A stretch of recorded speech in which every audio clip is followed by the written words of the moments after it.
Hello my dear friends, कैसे हैं आप सब। आज हम लोग बात करेंगे अपने इस चैप्टर में या इस टॉपिक में जो है हम लोग सबसे पहले बात करेंगे हिस्ट्री ऑफ इंग्लिश लिटरेचर।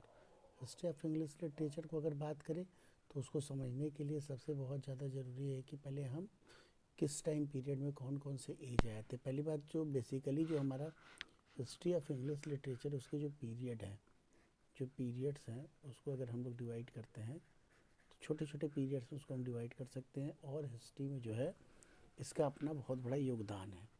जैसे शुरू से अंत तक हम लोग देखा जाए तो हम लोग ये जानते हैं कि हिस्ट्री ऑफ इंग्लिश लिटरेचर को बेसिकली तीन भाग में डिवाइड किया जाता है। पहला ओल्ड इंग्लिश पीरियड, दूसरा होता है हम लोगों का मिडल इंग्लिश पीरियड, और तीसरा हम लोगों का होता है मिडिल इंग्लिश पीरियड, और तीसरा हो जाएगा आपका मॉडर्न इंग्लिश पीरियड। मॉडर्न, इन सब के अंदर भी अगर देखा जाए मॉडर्न इंग्लिश पीरियड की अगर हम लोग बात करें तो इसमें भी बहुत से क्लासिफिकेशंस है। तो चलिए हम लोग बिना समय बर्बाद किए वन बाय वन हम लोग सारे क्लासिफिकेशन को देखते हैं कि कौन कौन सा क्या क्या कैसे है। ओके, चलिए सबसे पहले हम लोग बात करते हैं अपना हिस्ट्री ऑफ इंग्लिश लिटरेचर में हम लोग बात करेंगे ओल्ड इंग्लिश पीरियड के बारे में। बेसिकली हम लोगों का जो ओल्ड इंग्लिश पीरियड है वो ओल्ड इंग्लिश पीरियड क्या है। ओल्ड इंग्लिश पीरियड में अगर हम बात करें तो इस ओल्ड इंग्लिश पीरियड में हम लोगों को देखा जाए तो एंग्लो सैक्सन पीरियड के बारे में बात करेंगे। एंग्लो सैक्सन पीरियड के बारे में बात करेंगे तो एंग्लो सैक्सन पीरियड का टाइमिंग क्या है बेटा। अगर हम लोग बात करते हैं तो एंग्लो सैक्सन की टाइमिंग जो है हम लोगों की 450 से लेके हम लोग उसके बारे में बात करेंगे तो ये हम लोगों का 1066 तक आता है। बेसिकली ये हम लोगों का ओल्ड इंग्लिश पीरियड होता है। अब इस ओल्ड इंग्लिश पीरियड में हम लोग और थोड़ा आगे बढ़ते हैं और हम लोग इस पर डिस्कस करते हैं। तो इसी में अगर देखा जाए तो जो एंग्लो सैक्सन पीरियड था उस समय पहले जो है बहुत ज़्यादा हम लोगों का कोई पोइटिक फॉर्म विकसित नहीं था। वहाँ पे अगर हम लोग देखा जाए तो हम लोगों का स्टोरीज़ था, सॉन्ग्स था, उस माध्यम से ये लोग मैसेज कन्वे करते थे। फिर उसके बाद हम लोगों का आ जाता है सेकंड पीरियड, जिसको हम लोग क्लासिफिकेशन में लेते हैं। तो हम लोगों का सेकंड पीरियड आ जाता है तुम लोग का, आप लोगों का कि मिडल इंग्लिश पीरियड। अगर हम लोग बात करें मिडल इंग्लिश पीरियड, अगर हम मिडिल इंग्लिश पीरियड की बात करते हैं तो इस मिडिल इंग्लिश पीरियड में आपका 10, जब यहाँ पे हम लोगों का 1066 यानी कि 1066 पे ख़त्म हुआ तो यहाँ पे हम लोगों का 1066 से शुरू होगा। और ये आपका पूरा का पूरा 1500 हम इसको एक कैटेगरी में रख देते हैं। और इसके अंदर भी अगर हम इसको दो भाग में अगर डिवाइड करें तो आगे भी हम लोग चलते हैं। तो जो ये 1500 है बेसिकली हम लोगों का इंग्लैंड में अगर देखा जाए तो खासकर वहाँ पे पहले रिफॉर्मेशन एंड रिनासेंस दोनों जो है बहुत ज़रूरी है। Reformation and renaissance and renaissance. Reformation क्या था अगर हम लोग बात करें तो इसके लिए जो इसी के बीच में अगर देखा जाए तो हम लोगों का जब ओल्ड इंग्लिश पीरियड हो जाता है तो उसके बाद ओल्ड इंग्लिश पीरियड के बाद हम लोगों का जो है मिडल इंग्लिश शुरू होता है। उस मिडल इंग्लिश में अगर देखा जाए तो बहुत से ऐसी जो है घटनाएं होती हैं। हालांकि कुछ विशेष नहीं होता है, एक ब्लैक डेथ जो है उसमें बहुत ज़्यादा फेमस रहता है जो फैलता है, और जिसके कारण जो है बहुत सी जो है मतलब आप एक तरह से कह सकते हो कि अकाल की स्थिति वहाँ पे हो जाती है और पूरा का पूरा जो है ब्लैक डेथ जो है चासर के समय आता था। और जब लिटरेचर के फील्ड में कोई बहुत ज़्यादा प्रोग्रेस नहीं था तो उस समय हम लोगों का जब ब्लैक डेथ आया था वहाँ पे, तो इसी जो है मिडल एज में हम लोग अगर बांटते हैं तो हम लोगों का जो है इसी में उसी 1066 से लेके 1500 के बीच में हम लोगों का जो मेन हुआ था। सबसे पहले अगर हम लोग आगे बढ़ते हैं 40 से लेके 1400 तक के बीच में, जिसको हम लोग एज ऑफ चासर भी कहते हैं। Age of Chaucer. कोई भी इंग्लिश लिटरेचर का बंदा निश्चित रूप से जॉफ्रे चासर के बारे में ना जाने, ये तो हो ही नहीं सकता। तो इसी को हम लोग आज जेफरी चासर को बहुत से टाइटल मिले हुए हैं। हम लोग बात कर लेते हैं जो 1500 से 1600 का टोटल जो अगर हम देखा जाए मिडिल एज में इस पीरियड को, जिसको हम लोग 1500 से 1600 की कैटेगरी में रखते हैं, तो इसमें जो हम लोगों का आया था रीनेसेंस, RENAI रीनेसेंस मतलब होता है रीबर्थ। मतलब इसको एक तरह से इंग्लैंड में पूरा जहाँ पे आर्ट लिटरेचर सब जहाँ उसमें पूरी तरह से सूना पड़ा हुआ था, रिनेसेंस के समय लोगों का रिवाइवल हुआ, रीबर्थ हुआ, जिससे वो लोग इसमें तरह तरह के जो है अपना पोएम कंपोज करना शुरू कर दिए। लिटरेरी वर्क इसी बीच इसमें हुआ रिनेसेंस के काल में। हम लोगों ने पहला पढ़ लिया था ओल्ड इंग्लिश, आपका जो है ओल्ड इंग्लिश पीरियड, जिसको हम एंग्लो सेक्शन के नाम से जानते थे। और इसी मिडिल इंग्लिश को अगर हम बात करें जो उसके बीच में होता है, तो उसको दो भाग में हम लोग बेसिकली बांट सकते थे। उसी में आ जाता एंग्लो सेक्शन के बाद एंग्लो नॉर्मल पीरियड और एज ऑफ चासर। तो हम लोगों ने आपका एज ऑफ चासर तक हम लोगों ने कंप्लीट कर लिया, और उसके बाद रिनेसेंस और रिफॉर्मेशन की बात करी। अब जब रिनेसेंस की बात होती है, रिवाइवल ऑफ लर्निंग की बात होती है, तो फिर हम लोगों का इसमें अगर देखा जाए जो 1500 आपका 1500 से 1600 के बीच में था जो पीरियड, 1500 से 1600 के बीच में जो पीरियड था, उस पीरियड के बीच में अगर हम बात करें तो 1558 से 1600 के बीच में 1660 के बीच में आप समझ सकते हो कि इसमें क्या क्या हुआ। इसमें जो है आपके तीन मेन एज आ जाते हैं।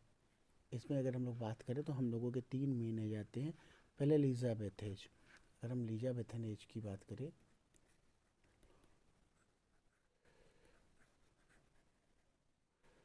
एलिजाबेथन एज की अगर हम बात करें, तो इस एलिजाबेथन एज की जो टाइमिंग है 1558 से 1558 से इसको हम लोग 1603 की कैटेगरी में रखते हैं। 1603 के बीच में आप जानते हैं इस बीच में जो है विलियम शेक्सपियर, जो कि मेरे टीजीटी के राइटर हैं, विलियम शेक्सपियर, टीजीटी पीजीटी हर जगह इनको कहानी पूछा जाता है।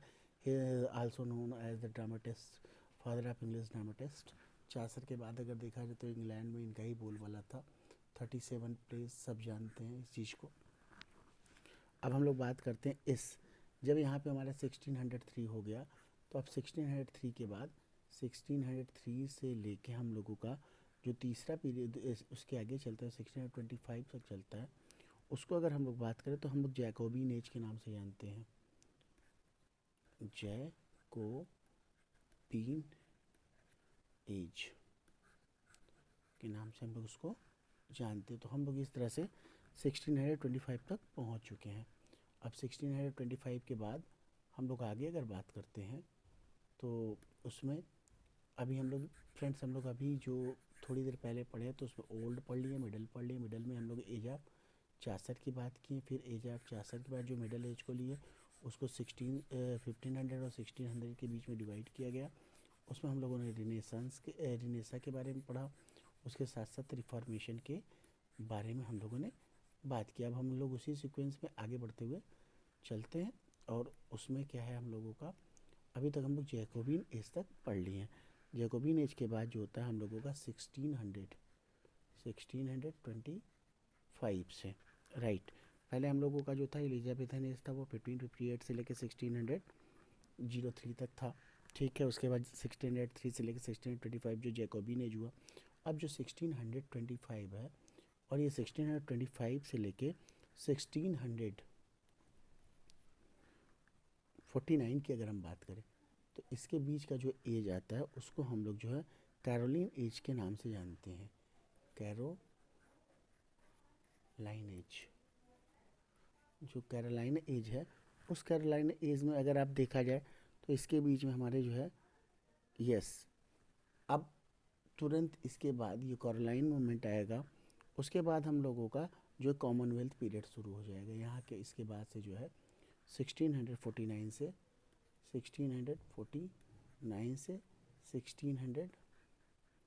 16 जो है तक कैरोलाइन पीरियड आपका आ जाएगा।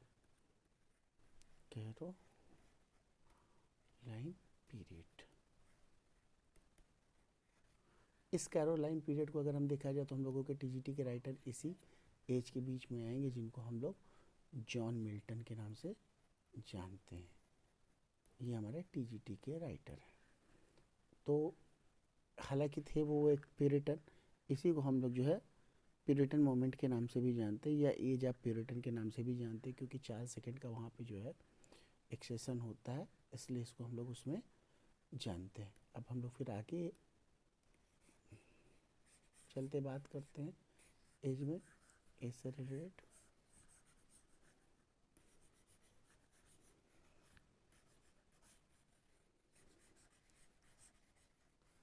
अब हम लोगों का उसी के रेफरेंस में हम लोग मिडिल एज में आगे बढ़ चुके हैं, और हम लोग प्यूरिटन मोमेंट जिसको हम लोग कह सकते कार्लाइन एज हो गया, और कार्लाइन एज जैसे 1600। अब इसी में हम लोग बात कर लेते हैं कि पूरा एज जो हम लोग डिवाइड किए हैं, तो उसमें हम लोगों का 1625 से लेके 1625 से लेके आपका 1649 तक, 1649 के बीच को हम लोग जो है कैरोलाइन एज के नाम से जानेंगे। कैरोलाइन एज के नाम से जानते हैं। अब यहाँ पे जो 1649 से अगर हम बात करें, तो यहाँ पे आपका 1649 से लेकर 1660 तक हम लोगों का कॉमनवेल्थ पीरियड आ गया था। यस, कॉमनवेल्थ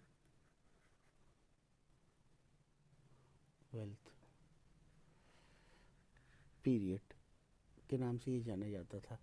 और ख़ासकर इसी को पूरे यहाँ से यहाँ तक के बीच में अगर हम बात करें, तो जॉन मिल्टन ने बहुत से पैम्पलेट जो है पब्लिश किए थे, लिखे थे, और उसके साथ साथ उसमें जो है प्यूरिटन मोमेंट एक उस समय बहुत ज़्यादा डोमिनेंट था। Puritan moment.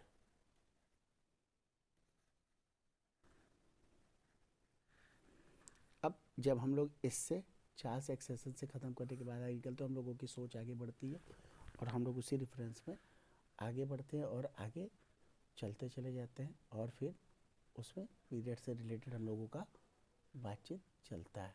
और हम लोग उसमें बात करेंगे फिर 1660 से, जब 1600 सॉरी यस यस सॉरी 1660 से अगर हम लोग बात करते हैं, और 1660 से ज़्यादा नहीं, इसमें अगर हम लोग बात कर ले 1775। अब ये जो पीरियड, इसमें बहुत से ट्रांजिशन पीरियड, डॉक्टर जॉनसन सब कुछ इसी में है, इसको हम लोग जो है नियो क्लासिकल पीरियड के नाम से जानते हैं। नियो क्लासिकल पीरियड के नाम से जानते हैं हिस्ट्री ऑफ इंग्लिश लिटरेचर में। तो हम लोगों ने अभी जो रिकॉल किया, पहले हम लोगों को ओल्ड इंग्लिश एज था, मिडल हुआ, ओल्ड इंग्लिश एज में हम लोग जो है सबसे पहले एंग्लो सेक्शन की बात किए, एंग्लो सेक्शन की बात किए। एंग्लो सेक्शन के बाद अगर हम लोग बात करें तो आगे बढ़े, तो 1066 से लेके अगर हम लोग आगे बढ़ते बिफोर, तो उसको हम लोग जो है एंग्लो नॉर्मन पीरियड के नाम से जानेंगे। और जब हम लोग आगे बढ़े, तो ये 1340 से 1400 तक को एज ऑफ चासर के नाम से जाना जाता है।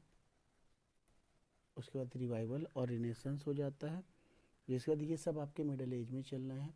और ये हम लोगों का लास्ट में, फिर उसी के बीच में हम लोगों का एलिजाबेथन एज हुआ, उसी के बाद हम लोग का जैकोबिन एज हुआ, फिर कॉरलाइन एज हुआ, और फिर जो है कॉमनवेल्थ पीरियड या प्यूरिटन मूवमेंट हुआ। प्यूरिटन मूवमेंट के बाद जो हम लोगों का न्यू क्लासिकल एज शुरू हुआ। अब जब 85 तक की अगर हम लोग बात करें, एक चीज़ और वो ये है कि जैसे अगर हम लोग बात कर लेते हैं 85 तक के बीच में, तो ये हम लोगों का, जिसको हम लोग न्यू क्लासिकल मूवमेंट करते हैं, new means new classical movement मतलब जिसमें हम लोग तरह तरह के नई नई चीज़ों को पढ़ते हैं वहाँ पे। और उस न्यू क्लासिकल मूवमेंट में अगर हम बात करें, तो हम लोगों का न्यू क्लासिकल पीरियड के बाद तुरंत जो है हम लोग आगे बढ़ जाते हैं, और 1660 से अगर हम देखें उसको, अगर हम बात करें जो न्यू क्लासिकल मूवमेंट है, उस न्यू क्लासिकल पीरियड के बीच में भी थोड़ा समझना जरूरी है, क्योंकि उसको बिना समझे आगे बढ़ने में कन्फ्यूज़न क्रिएट हो सकता है।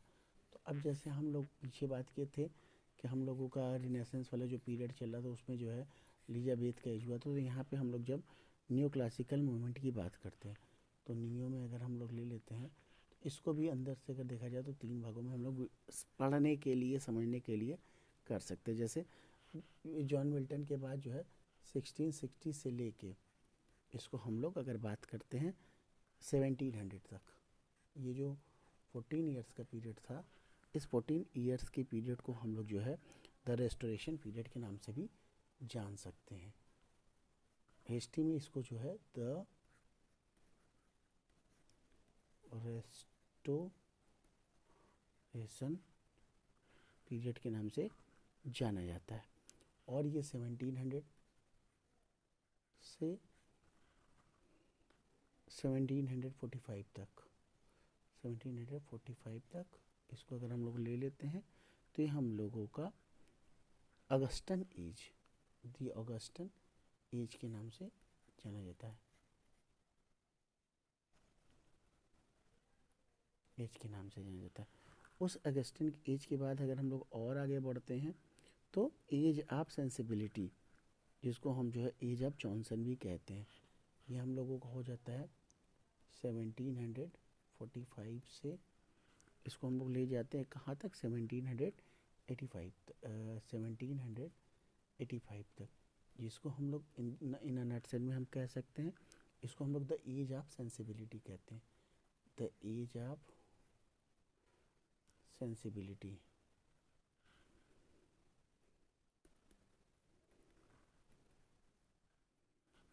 दूसरे शब्दों में इसी एज को डॉक्टर जॉनसन के नाम से भी जानते हैं, एज ऑफ डॉक्टर जॉनसन के नाम से हम लोग जानते हैं। ये बेसिकली हम लोगों का जो रिवीजन हुआ, यहाँ पे अभी हम लोग पहुँच गए हैं आपका डॉक्टर जॉनसन के एज, यानी कि 1785 तक। बेसिकली ये हम लोगों का छोटा छोटा पीरियड का जो कलेक्शन हुआ, इससे ये फ़ायदा होगा कि हम जब भी किसी राइटर को पढ़ेंगे तो एक हमारे दिमाग में आइडिया हो जाएगा कि ये राइटर हमारा इस एज से बिलोंग करते हैं, उस एज में वहाँ पे कौन कौन रूलर थे, और उस रूलर के कारण या उस कंडीशन में वहाँ पे जो है स्टडी का माहौल क्या था, लिटरेचर का माहौल क्या था, उसमें रूलिंग सिस्टम क्या थी, इससे वहाँ पे लिटरेचर के बारे में हम लोग जान सकते हैं। अब हम लोग बात कर लेते हैं 1785। अब आप जान रहे हैं, अब हम लोग धीरे धीरे जब यहाँ पहुँच गए तो रोमांटिक रिवाइवल की तरफ चलेंगे।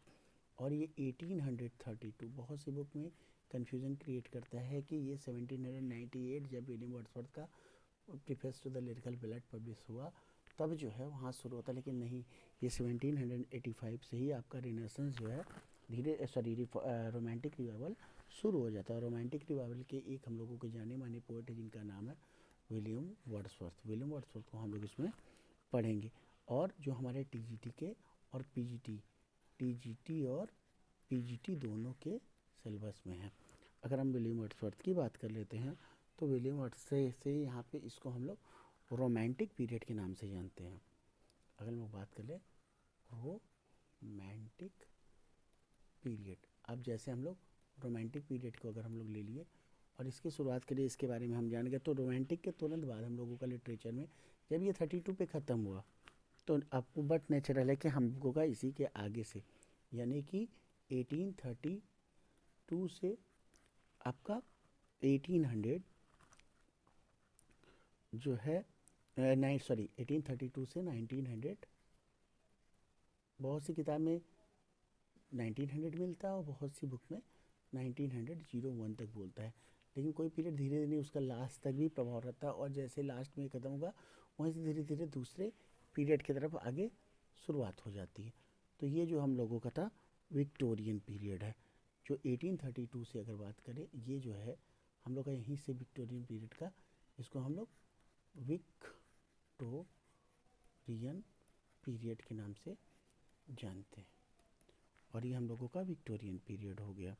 जब हम विक्टोरियन पीरियड से आगे बढ़ेंगे तो अब यहाँ पे विक्टोरियन पीरियड को हम लोग अगर देख लेते हैं 1900 के बाद, तो अब आगे जो है विक्टोरियन पीरियड है वो भी कई भाग में डिवाइड कर लेते हैं हम लोग पढ़ने के लिए, कि जिससे हम लोगों का ये चीज़ें क्लियर हो जाए कि विक्टोरियन में भी कहाँ कहाँ डिवीज़न हुआ है, कहाँ कहाँ उसको डिवाइड किया गया, ताकि अगर हम छोटे छोटे पीरियड के हिसाब से चलेंगे तो हम चीज़ों को क्लियर कर लेंगे। जैसे हम लोगों का जो है आपका प्यूरिटन मोमेंट हो या जो है रोमांटिक रिवाइवल को हम लोग डिवाइड कर रहे हैं, उसी तरह जो है हम लोगों का हर एज में छोटे छोटे पीरियड में डिवाइड कर देने से ये बातें तो क्लियर हो ही जा रही हैं कि कहाँ क्या हो रहा है। तो अब हम लोग बात करते हैं इसमें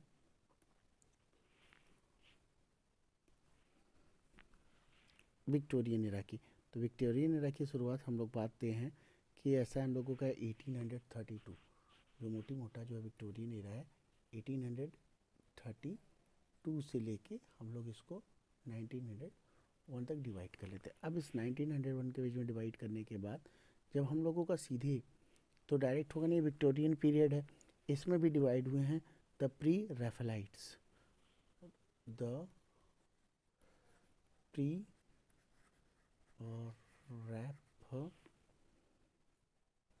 रैफेलाइट्स, FAE रैफेलाइट्स।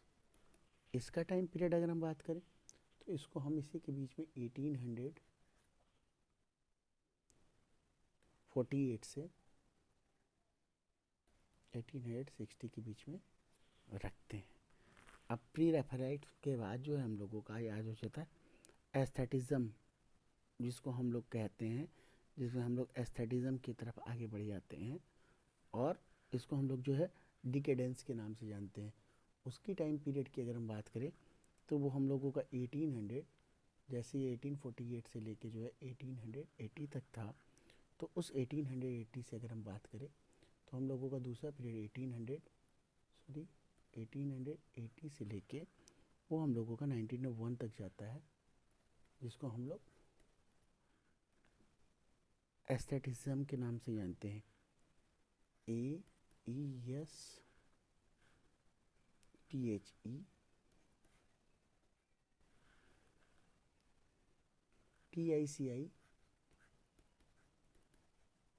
पीरियड के नाम से जानते हैं। अब ये हम लोगों का 1901 में हो गया। अब हम लोग यहाँ पे और जैसे ही विक्टोरियन कंप्लीट कर लिया हम लोग मॉडर्न में एंट्री कर जाते हैं, और वो अब हम लोग 1901 से अगर हम बात करें तो ये 1901 से शुरू होकर 1940 तक जाता है, जिसको हम लोग द एडवार्डियन पीरियड के नाम से जानते हैं, द एडवार्डियन पीरियड के नाम से जानते हैं, सॉरी पीरियड। ओके, और उसके बाद हम लोग चलते हैं फिर इसी में कहीं ना कहीं 14 से पहले ही 1910 में ही वहाँ पे ये झलक दिखाई पड़ने लगी थी कि जिसको हम लोग जॉर्जियन पीरियड के नाम से जानते हैं, और ये 1936, यानी कि इसके कहीं ना कहीं एक तरफ से तो जो हम लोग का एडवार्डियन पीरियड चल रहा था, लेकिन कहीं ना कहीं साइड बाय साइड जो है ये आपका जॉर्जियन पीरियड भी चल रहा था, द GEORGIAN जॉर्जियन पीरियड, ये हम लोगों का इसके हिसाब से चलता। और ये सब मॉडर्न एज का पार्ट है। फिर 1900 हम लोग बात कर लेते हैं, आगे बढ़ते हैं तो हम लोगों का ये मॉडर्न में 1914 से हम लोगों का फुल्ली मॉडर्न फेज में बात आगे बढ़ जाती है। 1914 से लेके मॉडर्न पीरियड के नाम से चलता है, इसलिए द मॉडर्न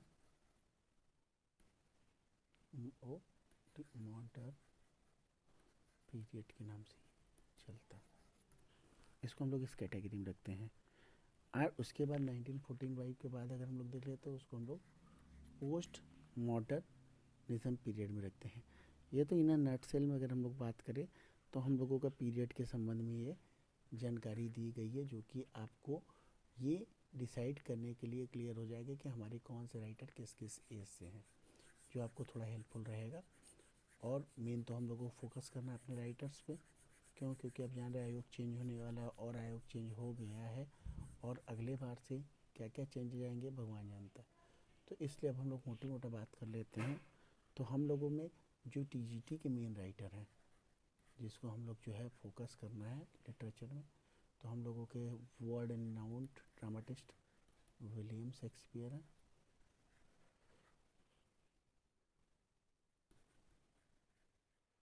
दूसरे नंबर पे जॉन मिल्टन है।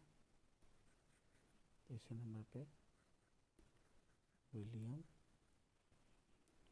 वर्ड्सवर्थ है।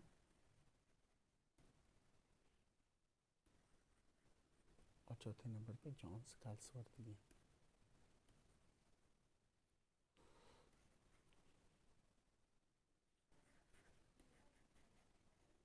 अब आप इन चीज़ को जान जाए कि जैसे हम लोगों को एक बेसिकली जानना है, जितने भी हमारे टीजीटी के राइटर हैं उन सभी के नाम के आगे जॉन लगा दें, और उसके बाद बाकी राइटर्स का टाइटल लगा देते हैं तो उनके फादर का नाम हो जाता है।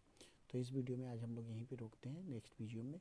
ऐसे वीडियो बहुत लंबी हो गई एक, लेकिन एक्सेल में हिस्ट्री ऑफ इंग्लिश लिटरेचर के लिए तो पूरी किताब ही कम पड़ जाती है। यहाँ पे मैंने प्रयास किया है कि हल्का सा आउटलाइन आपके दिमाग में बन सके कहाँ से कहाँ तक है। खासकर हमारे जो नए एस्पायरेंट्स हैं वो लोग भी जो है हेल्प कर सके अपनी पढ़ाई में, उनके लिए ये बेनिफिशियल है। Thank you very much. एक रिक्वेस्ट, अगर संभव हो सके तो चैनल को लाइक सब्सक्राइब शेयर करना ना भूले। Thank you very much.